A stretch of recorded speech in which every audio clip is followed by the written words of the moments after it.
పితా పుత్ర పవిత్రాత్మ నామమున ఆమెన్. ప్రభునందు మిక్కిలి ప్రియ సహోదరి సహోదరులారా, మనలో కొంతమందిమి నేను గొప్ప కుటుంబంలో జన్మించలేదు, ఆస్తి కలిగిన కుటుంబంలో జన్మించలేదు, అంతస్తు కలిగిన కుటుంబంలో జన్మించలేదు. ఇంకా కొంతమంది మనలో నాకు పుట్టినప్పటి నుండి కూడా అన్నీ కలిసి రాలేదు, నేను ఏది చేపట్టినా కానీ అది మంచి ఫలితాలు ఇవ్వలేదు. ఇంకా కొంతమంది ప్రియులారా, నన్ను కొంతమంది చెడబుట్టావు అని నిందలు వేస్తారు.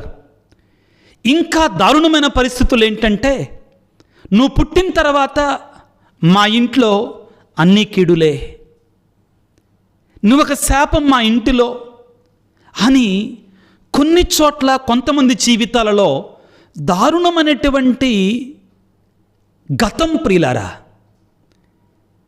ఎంతో బాధాకరమైన గతం. నేను ఇప్పటి వరకు ఇలాగా ఉన్నాను అని అనుకునేవారు ఉన్నారు.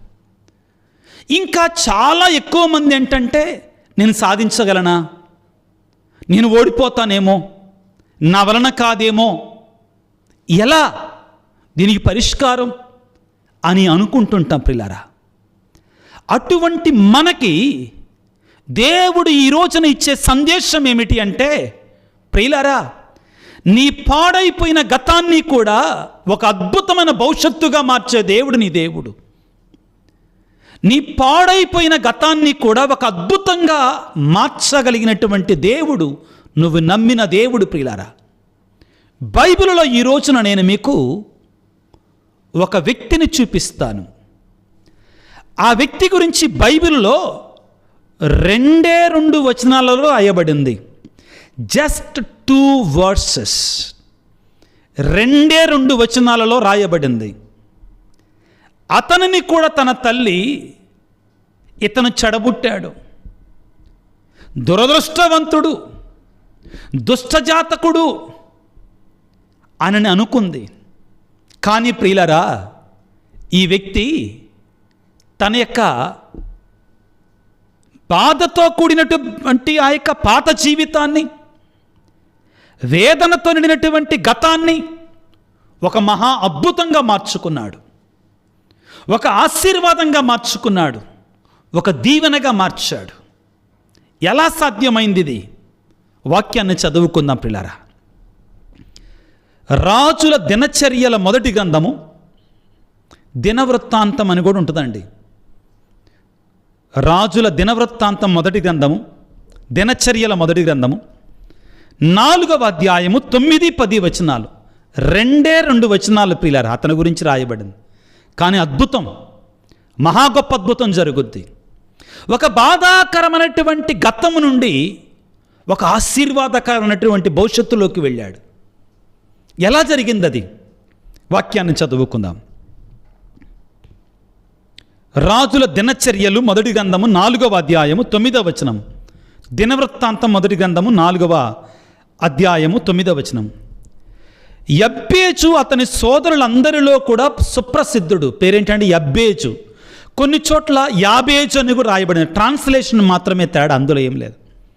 పేరేంటి? యబ్బేజు, యాబేజు. తన సోదరులందరిలో కూడా సుప్రసిద్ధుడు. కానీ పుట్టుకతో సుప్రసిద్ధుడు కాడు, పుట్టుకతో శాపగ్రస్తుడు. వింటాం మనం దాన్ని. యబ్బేజు రాజు తల్లి తీవ్రమైన వేదనతో అతనిని కన్నది. యబ్బేజు అనగా అర్థం ఏంటో తెలుసా? బాధ, వేదన, దుఃఖము. అతని పేరేంటండి? బాధ, వేదన, దుఃఖము. యబ్బేజు. యబ్బేజు రాజు తల్లి తీవ్రమైన వేదనతో అతనిని కనెను కనుక అతనికి ఆ పేరు పెట్టెను. ఏ పేరు పెట్టింది? యబ్బేజు అని పేరు పెట్టింది. తీవ్రమైన వేదనతో కన్నది కాబట్టి అతని పేరే వేదన. అతని పేరేంటండి? వేదన, బాధ, దుఃఖం. ఎవడన్నా పెట్టుకుంటాడు ఈ పేరు? కానీ ఆ తల్లి ఇతను దుఃఖంలో పుట్టాడు, ఇతను వేదనతో పుట్టాడు అని యబ్బేజు అని పేరు పెట్టేసింది. ఏం జరిగిందో చూద్దాం. యబ్బేజు రాజు తల్లి తీవ్రమైన వేదనతో అతన్ని కనెను కనుక అతనికి ఆ పేరు పెట్టెను. అతడు ఇశ్రాయేలు దేవుని ప్రార్థించెను. ఏమని ప్రార్థించాడు బిడ్డలారా? ప్రభూ, నన్ను దీవించు, నాకు భూమిని సమృద్ధిగా దయచేయము, నీవు నాకు బాసటగా ఉండుము, తోడుగా ఉండుము, ఎట్టి కీడును కలగకుండా నన్ను కాపాడుము అని ప్రార్థన చేశాను. దేవుడు అతని మొరను ఆలకించను. దేవుడు అతని ప్రార్థనను ఆలకించను అంటే ఏంటి? దేవుడు అతని ప్రార్థన ఆలకించాడంటే ఏమిటి? నన్ను దీవించుము, దేవుడు అతన్ని దీవించాడు. నా భూమిని సమృద్ధి చేయము, దేవుడు సమృద్ధిగా దయచేశాడు. నాకు తోడుగా ఉండుము, దేవుడు తోడుగా ఉన్నాడు. నాకు ఎట్టి కీడు కలగకుండా నన్ను కాపాడుము, దేవుడు కీడు కలగకుండా కాపాడాడు. దేవుడు అతని ప్రార్థన ఆలకించాడు. కాబట్టే ప్రారంభములో యబ్బేజు రాజు గురించి పలికిన మాట ప్రియులరా, యబ్బేజు రాజు తన సోదరులందరిలో కూడా సుప్రసిద్ధుడు అయిపోయాడు. వేదన, బాధ, దుఃఖము నుండి సుప్రసిద్ధుడుగా మారాడు. ఆశీర్వాదాలు పొందుకున్న వాడిగా మారాడు. దీవెనలు పొందుకున్నటువంటి వాడిగా మారాడు. ప్రియ దేవుని బిడ్డ, ఏం చేశాడు అతడు? దేవుని దగ్గరికి వెళ్ళి ప్రార్థన చేశాడు. వాడి దగ్గరికి వెళ్ళాలా, వీడి దగ్గరికి వెళ్ళాలా, దేవుని మీద ఆధారపడ్డాడు. దేవుని శక్తి మీద ఆధారపడ్డాడు. దేవా, నా జీవితాన్ని మార్చగలవు, నా బ్రతుకును మార్చగలవు, నా రాతను మార్చగలవు, నా యొక్క దుఃఖాన్ని మార్చగలవు, నీవక్కడవే మారుస్తావని నమ్మాడు. దేవుని దగ్గరికి వెళ్ళి ప్రార్థన చేశాడు. విశ్వాసంతో ప్రార్థన చేశాడు, నమ్మకంతో ప్రార్థన చేశాడు. వేదన, దుఃఖము, బాధ అయినటువంటి వాడు ఆశీర్వాదముగా, దీవెనగా, కృపగా మారిపోయాడు. దేవుడు అతనిని ప్రియులారా తన సోదరులందరిలో కూడా సుప్రసిద్ధుడైన రాజుగా మార్చేశాడంటండి. ఏంటి ఈయన జీవితం? ప్రియులకు దేవుని బిడ్డలారా, ఏమి నేర్పిస్తుంది ఈయన జీవితం? మన మధ్యలో ఒక వ్యక్తి ఇలా మాట్లాడుతున్నాడు. ఒక పాడ్కాస్ట్లో ఇద్దరు వ్యక్తులు మాట్లాడుతున్నారు. ఆ వ్యక్తి అన్నాడు, నువ్వు పేదవాడిగా పుట్టడం నీ తప్పు కాదు, కానీ నువ్వు పేదవాడిగా చనిపోతే మాత్రం అది ఖచ్చితంగా నీ తప్పే అన్నాడు. నేనేమంటానంటే, పేదవాడిగా చనిపోతే తప్పో రైటో నాకు తెలియదు, దేవుని దృష్టి వేరుగా ఉంటుంది. అతను లోకానుసారంగా మాట్లాడాడు. నేనేమంటానంటే, నువ్వు ఒకవేళ నీ జీవితంలో ఇప్పటి వరకు కూడా నాకు దీవెనలు లేవు, ఆశీర్వాదాలు లేవు, నా కృప రాలేదు, నేను దీవెనంటూ పొందుకోలేదు అనుకున్నావా? వదిలేసాయి. గతం గతః. కానీ ఇక నుండి నీవు యబ్బేజు వలె దేవుని సన్నిధికి వెళ్ళి ప్రార్థన చేయగలిగితే నీ రాతను మారుస్తాడు. తలరాతను మనం నమ్మం, కానీ ఆ తలరాతను కూడా మారుస్తాడు. నీ జీవితాన్ని మార్చగలిగినటువంటి వాడు ఆయన ఒక్కడే, ఇంకెవరూ మార్చలేరు. మొదటిగా ప్రియులకు దేవుని బిడ్డలారా, నీ చెడు ప్రారంభాన్ని, నీ చెడు గతాన్ని అద్భుతమైన ఆశీర్వాదం అనే భవిష్యత్తుగా మారుస్తాడు. గుర్తుపెట్టుకో, నేను పుట్టింది పేద కుటుంబంలో, నేను చదివింది తెలుగు మీడియంలో, మేమందరం తెలుగు మీడియమే. నన్ను మా అమ్మోళ్ళు మంచి స్కూల్లో చదివించలేదు కాబట్టి ఎట్టున్నా, కుంటి సాకులొద్దు మనకి, దేవుడి దగ్గరికి వెళ్ళు. యబ్బేజు కూర్చొని ఆడవలా, దేవుడి మీద ఆధారపడ్డాడు. ప్రియులకు దేవుని బిడ్డలారా, నేను ఆ కులంలో పుట్టా, నేను ఈ కులంలో పుట్టా వద్దు. అందరం సమానమే, అందరము దేవుని బిడ్డలమే, అందరము దేవుని పరిశుద్ధ రక్తము చేత కడగబడినటువంటి వారమే. యూదుడని లేదు, అన్యుడని లేదు, అందరూ సమానమే క్రీస్తులో. Don't worry about all those things. గుర్తుపెట్టుకో పిల్లరా, నీవెక్కడ మొదలయ్యావు కాదు ముఖ్యం, నీ జీవితాన్ని దేవుడు ఎక్కడ ముగించబోతున్నాడో అది ముఖ్యం బిడ్డ. నీ జీవితం ఎక్కడ మొదలైంది కాదు ముఖ్యం, నీవు ఎంత ఉన్నతమైన స్థానముతో దేవుని యొక్క ఆశీర్వాదాలతో నీ బ్రతుకుని శిఖరాలకు అందుకోబోతున్నావు దేవుని కృపతోటి, దేవుని యొక్క ఆశీర్వాదంతో, దేవుని యొక్క దీవెనతో. ఎబ్బేజు రాజు వలె దేవుని సన్నిధికి వెళ్ళి మోకరించి చేతులు చాచి, దేవా నా గుడారాన్ని విస్తరించయ్యా, నా యొక్క సరిహద్దులు విస్తరించయ్యా. ఎంత గొప్ప ప్రార్థన ప్రియులారా. నా శత్రువుల నుండి నన్ను కాపాడయ్యా అని ప్రార్థన చేసి దేవుడు అతని ప్రార్థన ఆలకించాడు. ఎబ్బేజు అనగా దుఃఖము, బాధ, వేదన, దుఃఖము, బాధ, వేదన ఆనందముగా, సంతోషముగా, నాట్యముగా మార్చివేశాడు. ఆశీర్వాదముగా, కృపగా మార్చివేశాడు. బిడ్డలారా, నిన్ను నన్ను మార్చడా? మారుస్తాడు. రాజుల దినవృత్తాంతం మొదటి గ్రంథము 4వ అధ్యాయం 9, 10 వచనాలు చదువుకోండి ప్రియులారా. ఆశీర్వాదకరమైన, దీవెనకరమైన మాటలు. రాజుల దినచర్యల గ్రంథం 2 రకాలుగా పిలుస్తానని చెప్పాను. ఈ పేరు కూడా కొన్ని చోట్ల ఎబ్బేజు అని రాయబడి, కొన్ని చోట్ల యాబేజు అని రాయి ఉంటుంది. Don't worry about the name. అది తెలుగు ట్రాన్స్లేషన్. ఒక్కొక్కళ్ళు ఒక్కొక్క మాండలికాన్ని అనుసరిస్తారు. అది ముఖ్యం కాదు. సబ్జెక్ట్ ముఖ్యం, ఆశీర్వాదం ముఖ్యం, దేవుని కృప ముఖ్యం. ప్రియులకు దేవుని బిడ్డలారా, పరిశుద్ధ బైబిల్ గ్రంథం ప్రియులారా మనకి ఎంతమందిని మనం ముందుంచుతుందండి. యోసేపుని అన్నలు బావిలో పడేశారు, చంపాలనుకున్నారు అసలు. యాక్చువల్గా రూబేను పాపం ప్రేమతో కాపాడాడు. అన్న రూబేనుకి ఇష్టం యోసేపు అంటే. వాళ్ళని ఒప్పించాడు. ఫిలిస్టీయులకు అమ్మారు, బానిసగా అమ్మారు. అయిపోయింది అనుకున్నారు. వీడి జీవితం ఇంతే, వీడి తలరాత ఇంతే అనుకున్నారు. పోతీఫర్ దగ్గరికి వెళ్ళాడు. అరే, ఒక అడుగు పైకేశాడు, చెరసాలలోకి వెళ్ళిపోయాడు. అయిపోయింది వీడి పని అనుకున్నారు. దేవుని నమ్మినవాడు ఎన్నడూ చెడిపోడు. ఇదంతా ప్రిపరేషన్ అండి, ఇదంతా సిద్ధపాటు, ఇదంతా ప్రిపేరింగ్. రాజుగా మార్చడానికి సిద్ధపాటు ఇదంతా కూడా. నువ్వు కూడా శ్రమల గుండా వెళుతున్నావా? వేదన గుండా వెళుతున్నావా? దేవుడు నిన్ను సిద్ధపరుస్తున్నాడు. ఆశీర్వాదం కోసం సిద్ధంగా ఉండో. నేను కల్లిబల్లి మాటలు చెప్పటల్లా, దేవుని నమ్మినటువంటి వాడిగా మాట్లాడుతున్నా. కానీ నీలో ఏం ఉండాలి? నిశ్చలత ఉండాలి, నిరీక్షణ ఉండాలి, విశ్వాసం ఉండాలి, పరిశుద్ధత ఉండాలి. ఇవి లేకుండా దేవుడు నన్ను మారుతాడు? నో. ఒకవేళ లోకానుసారముగా నీవు ఈ పరిశుద్ధత లేకుండా, నమ్మదగినతనం లేకుండా, నిరీక్షణ లేకుండా, విశ్వాసం లేకుండా కొద్దిగా పెరిగినా కానీ అది పాల పొంగులా మాత్రమే ఉంటుందే కానీ నిజమైనటువంటి ఆశీర్వాదంగా ఉండదు, శాశ్వతంగా ఉండదు. దేవుని మీద ఆధారపడకుండా చేస్తే, అవినీతి ద్వారా చేస్తే పాల పొంగే అంతే. దావీదు ఎంత విచిత్రం ప్రియులారా. దావీదు జీవితం. ప్రవక్త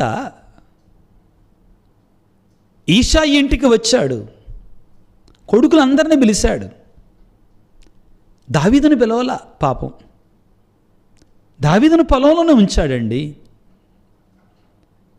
వాడు చిన్నోడు, వాడినాడు అనుకుంటాడులే దేవుడు. వాడు చిన్నోడు కదా. ముందు పెద్ద కొడుకు, జ్యేష్ఠాధికారం. పెద్ద కొడుకుని చూసి ప్రవక్త కూడా ఇతనే అనుకున్నాడు. దేవుడు మానవుడు చూసిన చూపుతో చూడడు. ఆ చిన్నవాడే, తిరస్కరించబడిన వాడే, తక్కువ అనుకున్నటువంటి వాడే, ఆ యొక్క గతం అనేటి చెడుగా ఉన్నటువంటి వాడినే అద్భుతంగా మారుస్తానంటున్నాడు భవిష్యత్తుని. చేపలు పట్టేవాడు పేతురు. ఆ రోజుల్లో గలిలియా ప్రాంతపు ప్రజలకి పెద్ద గౌరవం ఇచ్చేవాళ్ళు కాదు. ఎక్కడి నుంచి? ఆ యోధా సామ్రాజ్యం నుంచి వచ్చినటువంటి వాళ్ళు, ఆ యెరూషలేము చుట్టుప్రక్కల నుంచి వచ్చినటువంటి వాళ్ళు ఈ గలిలియా ప్రాంతంలో ఉన్నటువంటి వాళ్ళని చాలా చేతరించుకునేవాళ్ళు, తక్కువ వాళ్ళగా చూసేవాళ్ళు. దేవుడు అక్కడే ఎన్నుకున్నాడు. నీ గతాన్ని తలపోస్తూ నీరసపడి పాపా మాకు. నీ దేవుడు నీ తలరాతను మార్చగలిగిన దేవుడు. మారుస్తాడు ఆయన. సకలమానికి సాధ్యమే. అంతా ఆయన మహిమకే. ప్రియులకు దేవుని బిడ్డలారా, అంతా ఆయనకి సాధ్యమే. అంతా ఆయన మహిమకి, ఆయన కోసం ఆయన చేసుకుంటాడు. పిల్లారా, ప్రభువుని వేడుకుందాం. ఇక్కడ మనం గుర్తుంచుకోవాలి, ముఖ్యమైన అంశానికి వస్తున్నాం. నీ గతాన్ని మార్చేది మనుషులు కాదు. కొన్నిసార్లు మనం అంటాం కదా, కొన్ని సందర్భాలు, కొన్ని సన్నివేశాలు బ్రాకెట్లో చెప్తున్నా, అదృష్టం కలిసి రావటం. నమ్మను నేను. ఏది మార్చుద్ది? ప్రార్థనా జీవితం మార్చుద్ది.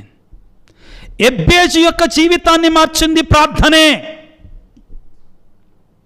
రాజుల దినవృత్తాంతంలో, రాజుల దినచర్య గ్రంథము 4, మొదటి రాజుల దినచర్యల గ్రంథం 4వ అధ్యాయము 9వ వచనంలో, ఎబ్బేజు రాజు తల్లి తీవ్రమైన వేదనతో అతన్ని కన్నది కనుక అతనికి ఆ పేరు పెట్టిన. ఎబ్బేజు అనగా బాధ, వేదన, దుఃఖము. అతని పేరేంటండి? బాధ, వేదన, దుఃఖం. కూర్చొని ఆడవలా, వెళ్ళాడు దేవుడి సన్నిధికి వెళ్ళి మోకరించి చేతులు చాచి ప్రార్థన చేయటం మొదలుపెట్టాడు. ఏమని ప్రార్థన చేశాడు? ఇశ్రాయేలు దేవునికి మొరపెట్టి ప్రార్థించను. రాజుల దినచర్యల మొదటి గ్రంథము 4వ అధ్యాయం 10వ వచనం. అతడు ఇశ్రాయేలు దేవునికి మొరపెట్టి ప్రార్థించను. ప్రభు నన్ను దీవించుము ప్రార్థించాడు. నాకు భూమిని సమృద్ధిగా దయచేయము ప్రార్థించాడు. నీవు నాకు తోడుగా ఉండుము ప్రార్థించాడు. ఎట్టికీడు కలగకుండా నన్ను కాపాడుము ప్రార్థించాడు. చివరి మాట ఏంటో తెలుసా? దేవుడు అతని ప్రార్థనను ఆలకించను, అంటే అడిగినవన్నీ ఇచ్చాడు. ప్రార్థన ఏం చేస్తుంది అంటే, దుఃఖం అనే పేరు కలిగినటువంటి వాణ్ణి, బాధ, వేదన అనే పేరు కలిగినటువంటి వాణ్ణి కిరీటముగా మార్చుంది, ఆశీర్వాదంగా మార్చుంది, ఆనందంగా మార్చుంది. దుఃఖాన్ని ఆనందంగా మార్చింది, వేదనను నాట్యముగా మార్చింది. ఏమని రాయబడిందండి అతని గురించి? వినండి. రాజుల దినచర్యల గ్రంథము 4వ అధ్యాయం 9వ. ఎబ్బేజు రాజు సోదరులందరిలో సుప్రసిద్ధుడైపోయాడు. దుఃఖంగా ఉన్నటువంటి వాడు, వేదనగా ఉన్నటువంటి వాడు, బాధగా ఉన్నటువంటి సుప్రసిద్ధుడిగా మారిపోయాడు, ఆశీర్వాదంగా మార్చాడు. ఏం మార్చింది అతనిని? ప్రార్థన. ఇశ్రాయేలు దేవుని మీద ఆధారపడి ప్రార్థన చేశాడు. నిశ్చలతతో, నిరీక్షణతో, విశ్వాసంతో, దేవుని మీద నమ్మకంతో ప్రార్థన చేశాడు. అతని విశ్వాసమే అతని అద్భుతంగా మార్చింది. ప్రియులకు దేవుని బిడ్డలారా, మత్తయి శుభవార్త 7వ అధ్యాయం 7వ వచనంలో, అడగండి మీకు వసగబడుతుంది, తట్టండి మీకు తెరవబడుతుంది, వెతకండి మీకు తెరవబడుతుంది. పరిశుద్ధాత్మను అడిగితే ఎంతగా ఇస్తాడు? పరిశుద్ధాత్మ దేవుడు వరప్రదాత. అడుగు బిడ్డ, నీకు హక్కుంది దేవుని సన్నిధిలో. నువ్వు ఆయన బిడ్డవి. ఆయనని వెలవిచ్చి కొనుక్కున్నాడు. అంతగా కొనుక్కున్న దేవుడు నీ ప్రార్థన ఆలకించడు? నీ మనను ఆలకించడు? ఆలకిస్తాడు తప్పనిసరిగా. వెళ్ళో, ఒకరోజు కాదు, 2 రోజులు కాదు, 1 సంవత్సరం కాదు, 2 సంవత్సరం అడుగుతూనే ఉండే. ఎట్టడగాలి? ఇచ్చేదాకా విడిచిపెట్ట మాకు దేవుణ్ణి. యాకోబు, ఇశ్రాయేలు నదిని దాటుతుండగా దైవజనుడు వచ్చి అతను పట్టుకున్నాడు. పోరాడాడు ఇశ్రాయేలు. తెల్లవారుతుండగా ఆ దైవజనుడు ఏమన్నాడు? దేవుడే, దేవుని యొక్క దూత. వివిధ నామాలలో పలుకుతాం. నన్ను వదిలిపెట్టి నేను వెళ్ళాలి, తెల్లారుతుందంటే నేను నిన్ను వదిలిపెట్టను అన్నాడు. ఏం కావాలరా బాబు నీకంటే? నాకు నీ దీవెనలా కావాలన్నాడు. నువ్వు నన్ను దీవించే వరకు నేను విడిచిపెట్టను, నువ్వు నన్ను ఆశీర్వదించే వరకు నేను నిన్ను విడిచిపెట్టను. పట్టుకో, దేవుని పట్టుకో, విడవకుండా పట్టుకో. ఎబ్బేజు వలె పట్టుకో దేవుని, ఎబ్బేజు వలె ప్రార్థన చేయి. అద్భుతాన్ని చూస్తావు, నీ జీవితం మారుతుంది. ప్రియులరా, గుర్తుపెట్టుకో, దేవుడు నీ పరిమితులను విస్తరిస్తాడు, నీ బలహీనతలని నీ బలంగా మారుస్తాడు. ఎంత గొప్ప మాట! ఎబ్బేజు ఏమని ప్రార్థన చేశాడండి? ఏమని చేశాడంటే వినండి. నాకు నా భూమి యొక్క సరిహద్దులను విస్తరించు అన్నాడు. ఏమన్నాడు? నాకు సమృద్ధిగా భూమిని దయచే, అంటే నా భూమి యొక్క సరిహద్దులను విస్తరించయ్యా. నీ బలహీనతలను కూడా బలంగా మార్చే దేవుడు, నీ శక్తిహీనతను శక్తివంతంగా మార్చే దేవుడు, నీ పరిధిని పెంచే దేవుడు, నీ గుడారాన్ని విశాలము చేసే దేవుడు నీ దేవుడు. నీ జ్ఞానాన్ని అధికము చేసే దేవుడు. ఆయన మీద ఆధారపడు, ఆయన దగ్గరకు వెళ్ళో. నీవు నన్ను నిజముగా ఆశీర్వదించి నా సరిహద్దులు విస్తరింపచేయమని ప్రార్థన చేశాడు. దేవుడు ఎబ్బేజు ప్రార్థనను ఆలకించను. ఎబ్బేజు సోదరులందరిలో అతడు సుప్రసిద్ధుడయ్యను. ఎఫెసీ పత్రిక 3వ అధ్యాయం 20వ వచనంలో ఏమని రాయబడిందండి? నీవు అడిగిన దానికంటే, నువ్వు కోరుకున్న దానికంటే, నువ్వు ఊహించిన దానికంటే కూడా అధికముగా ఇచ్చే దేవుడు నీ దేవుడు. ఎన్ని మాటలండి! నువ్వు కోరుకున్న దానికంటే, నువ్వు అడిగిన దానికంటే, అసలు నీ ఊహ కంటే కూడా ఎక్కువగా ఇచ్చే దేవుడు ఆ దేవుడు.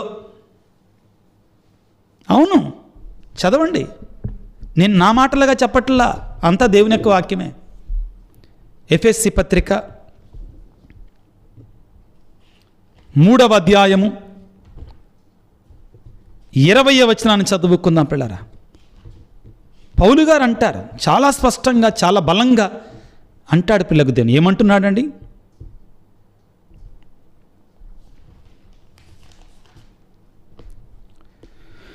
మన యందు పనిచేయు దేవుని శక్తి ద్వారా మనము కోరిన దానికంటే, ఊహించిన దానికంటే ఎన్నో రెట్లు అధికముగా ఇవ్వగలిగిన దేవుడు మనకున్నాడు. కోరుకో. కోరేటప్పుడు చిన్న చిన్న వాటి కోసం వాడు, ఉన్నతమైనటువంటి విషయాలు కోరు. నీ దేవుడు గొప్పవాడు. గొప్ప దేవుని బిడ్డగా మహోన్నతమైనటువంటి వాటి కొరకు కోరుకో. కొంతమంది కోరికలండి, బాధపడకండి. వాళ్ళు కొన్ని చోట్ల చెప్తుంటా నేను, వాళ్ళ జీవిత గమ్యం ఏంటంటే సాయంత్రం పడుకునే ముందు వాళ్ళ గోల్, వాళ్ళ లక్ష్యం, వాళ్ళ గోల్ ఏంటంటే, వాళ్ళ లక్ష్యం ఏంటంటే, జాగ్రత్త, గొప్ప గోల్ అండి వాళ్ళది. ఎంత ఉన్నతమైన గోల్ అనుకుంటున్నారు వాళ్ళది? మహోన్నతమైన గోలు. ఏంటంటే వాళ్ళ లక్ష్యం ఏంటంటే, నేను ఈరోజు పడుకునే ముందు ప్యాకెట్ సారా, ప్లేట్ బిర్యానీ, ఇంతే వాళ్ళ బతుకు. నువ్వు ఉన్నతమైన దేవుని బిడ్డవే. ఉన్నతమైన తలంపులతో దేవుడి దగ్గరికి వెళ్ళు. వద్దు. మనిషి బ్రతుకు ఇంతేనా? నీ దేవుడు గొప్పవాడు. ఆకాశ పక్షులను చూడండి, అవి విత్తవు, కోయవు. దేవుడు వాటి గురించి పట్టించుకోవట్లా? నీ గురించి పట్టించుకోడా? ఏం కోరాలి? మన భాషలో చెప్తాను, కోడి గుడ్డును కాదు, కోడినే మనతో ఉంచాలి, మనకు అర్థమయ్యే భాషలో. కాబట్టే లూకాసు వార్త 11వ అధ్యాయంలో యేసుప్రభు ఏమన్నాడండి? దేనికోసం అడగాలన్నాడు? వినండి జాగ్రత్తగా. లూకాసు వార్త 11వ అధ్యాయం 13వ వచనంలో, మీరు ఎంత చెడ్డవారైనా మీ బిడ్డలకు మంచి వస్తువులు ఇచ్చుట మీకు తెలియను కదా, అట్లయినా పరలోకమందున్న మీ తండ్రి తనను అడుగువారికి ఇంకా ఎంత ఎక్కువగా పవిత్రాత్మను వసుగునో ఊహించండి. ఎందుకు పవిత్రాత్మ? పవిత్రాత్మ ఉంటే అన్ని వరాలు ఉన్నట్టే, అన్ని దీవెనలు వస్తాయి, అన్ని ఆయనే వరాలకు ఇచ్చేటువంటి అనుగ్రహ ప్రదాత కదా, వరప్రదాత ఆయనే కదా. అడుగుదాం, గొప్ప కోరికలతో అడుగుదాం ప్రియులారా. గుర్తుపెట్టుకో, నీ భవిష్యత్తును నువ్వు నీ దేవుని చేతిలో ఉంచగలిగితే, నీ కోసం నువ్వు రచించే ప్రణాళికల కంటే నీ కొరకై దేవుడు రచించే ప్రణాళికలు చాలా శక్తివంతమైనవి. అర్థమైందా? నీ కోసం నువ్వు రచించుకునే ప్రణాళికల కంటే నీ కోసం నీ దేవుడు రచించిన ప్రణాళికలు నీ ఊహకు అందవు, అంతగా ఉంటాయి, గొప్పగా. అవును ప్రియులారా. యెషయా గ్రంథము 41వ అధ్యాయం 10వ వచనములో, భయపడకుమో, నేను నీకు తోడై ఉందును, నేను నిన్ను ఆశీర్వదింతును, నేను నిన్ను బలపరుస్తాను అని పలుకుతున్నాడు పిల్లారా. దేవుడు కొన్నిసార్లు మనని తన సాక్షిగా మార్చటానికి, తన మహిమకి సాక్షులుగా ఉండేటట్లుగా చేయటం కోసం మన జీవితంలో సవాళ్ళు పంపిస్తాడు. శ్రమలు పంపిస్తాడు. అవును బిడ్డలారా, అవును, సవాళ్ళు శ్రమలు పంపిస్తాడు. యబ్బేజుని దేవుడు పిల్లారా, యాబేజుని దేవుడు దుఃఖముగా, వేదనగా, ఇంకా ఎలాగ పుట్టించాడండి? దుఃఖముగా, వేదనగా, బాధ. యబ్బేజు అంటే బాధగా పుట్టించాడు.